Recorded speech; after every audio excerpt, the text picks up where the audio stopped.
Halo Mirsa, akhir pekan ini saya Andra Lesmana menemani Anda selama 60 menit ke depan untuk menyajikan berita-berita terhangat selama sepekan yang kami rangkum dalam News of the Week.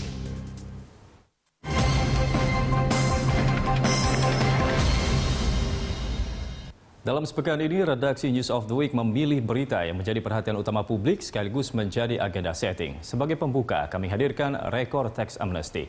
Lalu di segmen kedua, kami sajikan berebut kursi DKI 1. Serta sebagai penutup, simak maut di JPO Pasar Minggu. Pemirsa, kita mulai informasi pertama. Program pengampunan pajak periode pertama berakhir luar biasa. Meski sempat tersendat di awal, tingginya animo wajib pajak membuat dana tebusan di hari terakhir kemarin terkumpul lebih dari 97 triliun rupiah.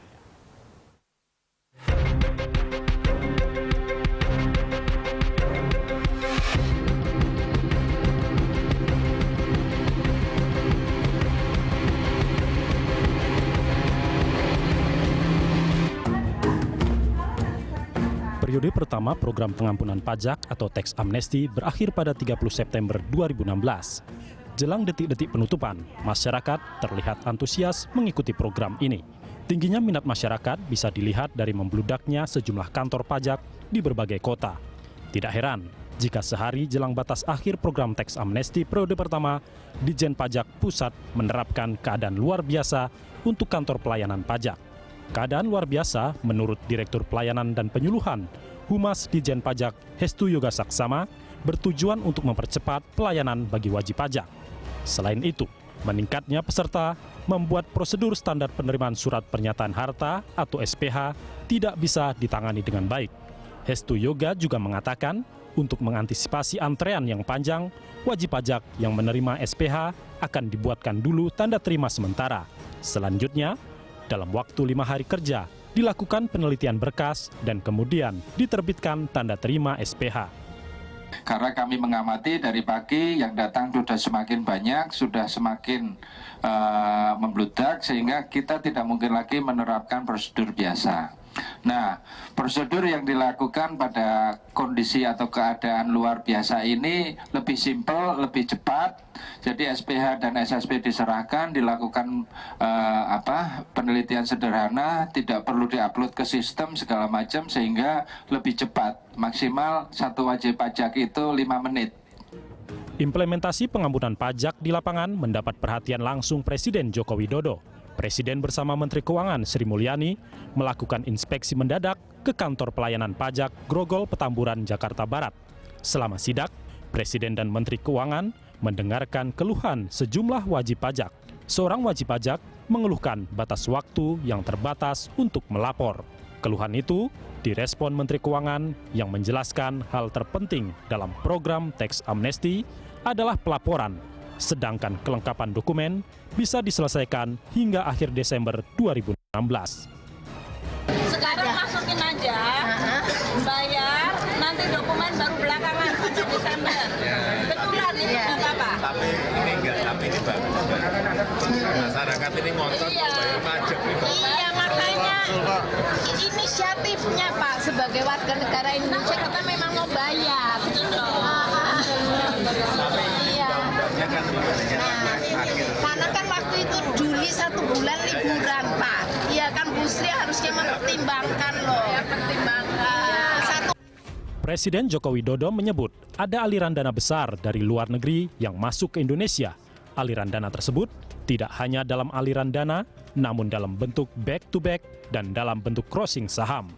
Menurut Jokowi, masuknya aliran dana itu menjadikan teks amnesti di Indonesia sebagai salah satu yang terbaik di dunia.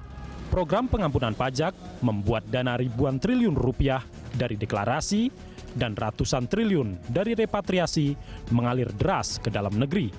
Ekonom PT Bank Sentral Asia Terbuka, David Sumual menyebutkan, program teks amnesti di Indonesia merupakan salah satu yang tersukses di dunia. Dalam rentang waktu 3 bulan, uang ribuan triliun rupiah sudah terkumpul.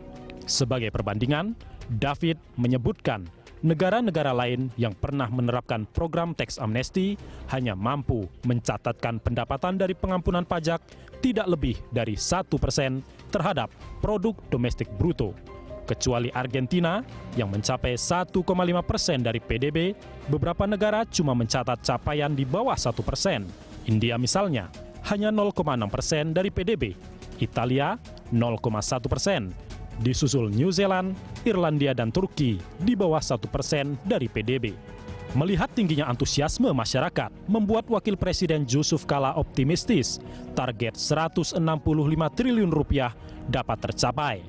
Pemerintah juga tidak akan menurunkan target pencapaian teks amnesti tersebut. Apalagi, teks amnesti juga masih akan berlanjut di tahap selanjutnya hingga bulan Maret 2017.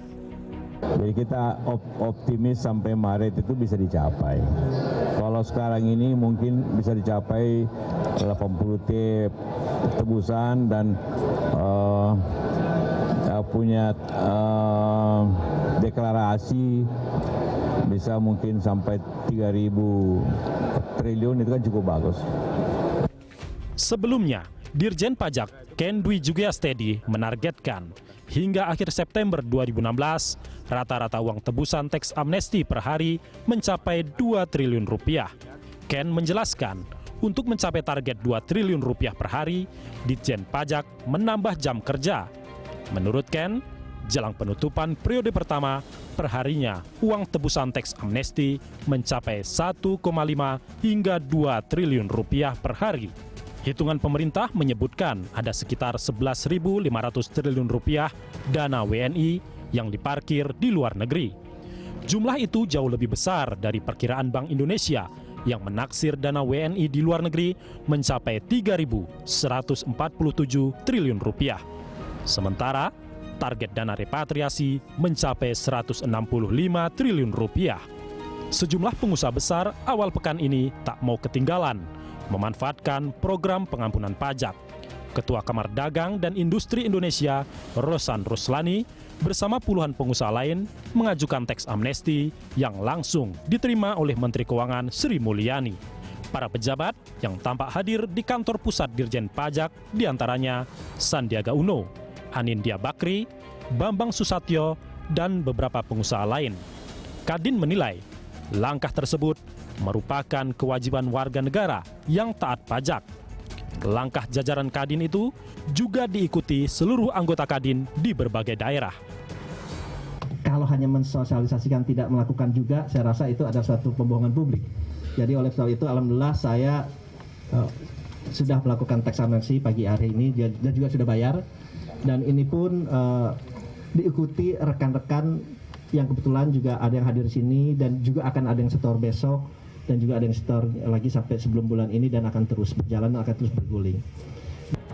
Sehari jelang penutupan, pengusaha sekaligus politikus Golkar Abu Rizal Bakri juga mengikuti program teks amnesti. Langkah ARB berbarengan dengan pengusaha dan pendiri PT Barito Pasifik Prayogo Pangestu. Abu Rizal melaporkan kekayaannya ke Ditjen Pajak yang langsung diterima oleh Dirjen Pajak Ken Dwi Jugeastedi.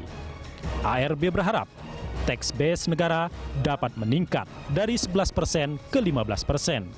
ARB yakin tax amnesti dapat membuat Indonesia bisa menguatkan perekonomian dalam negeri. Sementara pengusaha Prayogo Pangestu ikut mengapresiasi program tax amnesti.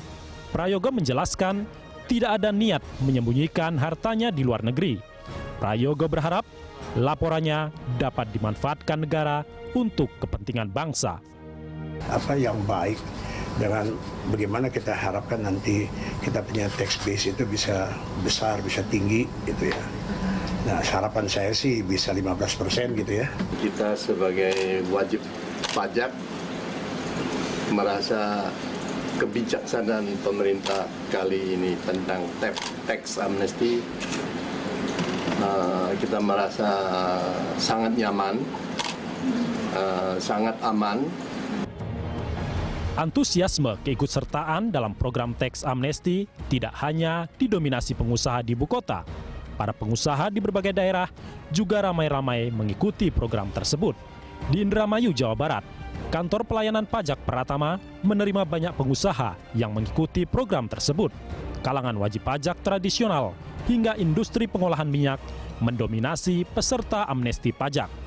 Bahkan, Penerimaan dana dari amnesti pajak di Indramayu hampir mencapai 100% dari target 6 miliar rupiah.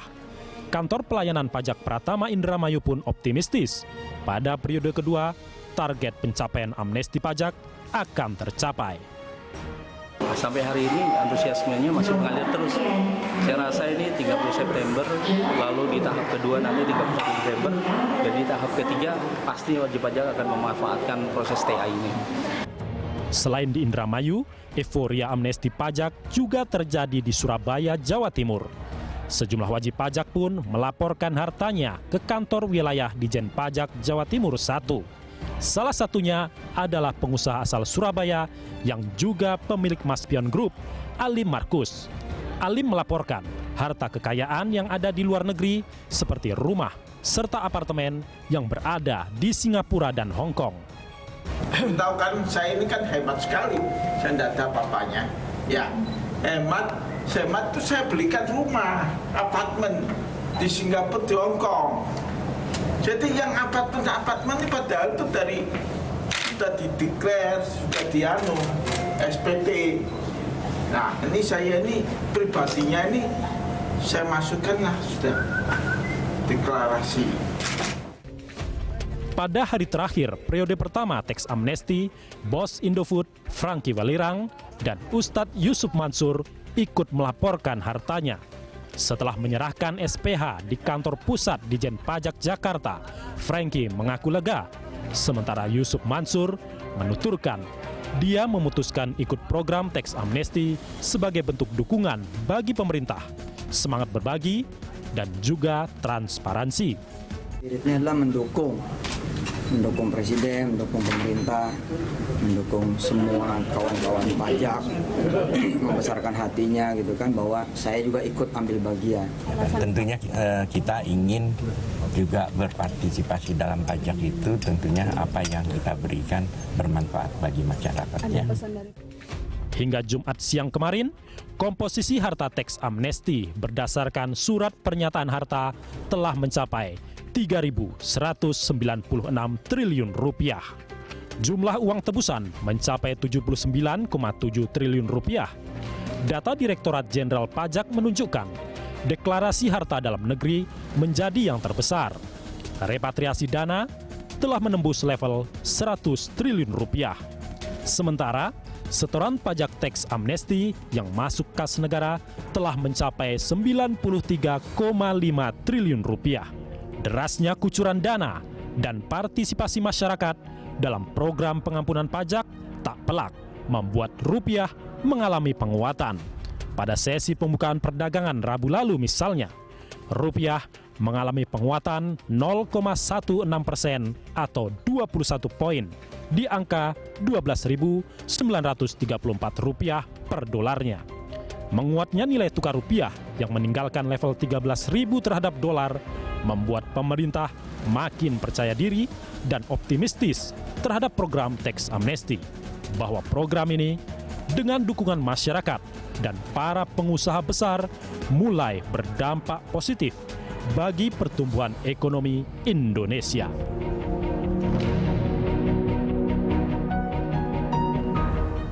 Jelang penutupan program teks amnesti periode pertama kemarin, Presiden Joko Widodo mendatangi kantor pusat pajak. Dalam kunjungan tersebut, Jokowi mengapresiasi tingginya animo masyarakat dan pengusaha dalam mensukseskan reformasi perpajakan nasional. Presiden Joko Widodo memantau proses teks amnesti bersama Menteri Keuangan Sri Mulyani serta Dirjen Pajak Ken Dwi Jugiastedi. Jelang penutupan, uang tebusan mencapai 97,1 triliun rupiah atau lebih 50% dari target 165 triliun. Sementara pelaporan harta mencapai 3.540 triliun rupiah. Sukses periode pertama ini sekaligus menandai momentum reformasi pajak di era Joko Widodo. Selain mengapresiasi kepatuhan masyarakat, pemerintah melalui Menteri Keuangan akan memberikan apresiasi kepada petugas pajak yang bekerja siang dan malam selama 3 bulan terakhir.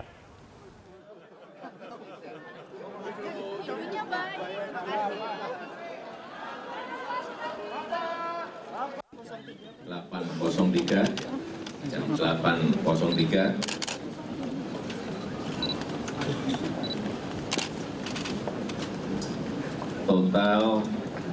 deklarasi dan repatriasi pada posisi 3.540 triliun.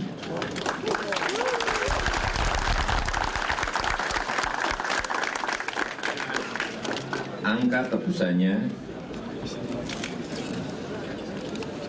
sebesar 97,1 triliun. Tapi ini masih bergerak lagi nanti sampai jam 12 malam. Karena yang ngantri di sini masih banyak. Saya melihat di lapangan Menteri, Pak Dirjen juga sama, dari Kadin, dari Bursa, semuanya melihat ini ada sebuah kepercayaan, ada sebuah trust dari masyarakat, dari dunia usaha kepada pemerintah, khususnya di bidang perpajakan. Sekali lagi saya sampaikan, ini adalah sebuah momentum kita untuk mereformasi perpajakan kita, memperluas basis pajak, dan tentu saja meningkatkan rasio pajak di negara kita Indonesia. Pertama, saya ingin mengucapkan terima kasih yang sebesar-besarnya pada seluruh wajib pajak, pada dunia usaha, pada masyarakat yang telah berpartisipasi dalam program tax amnesty ini.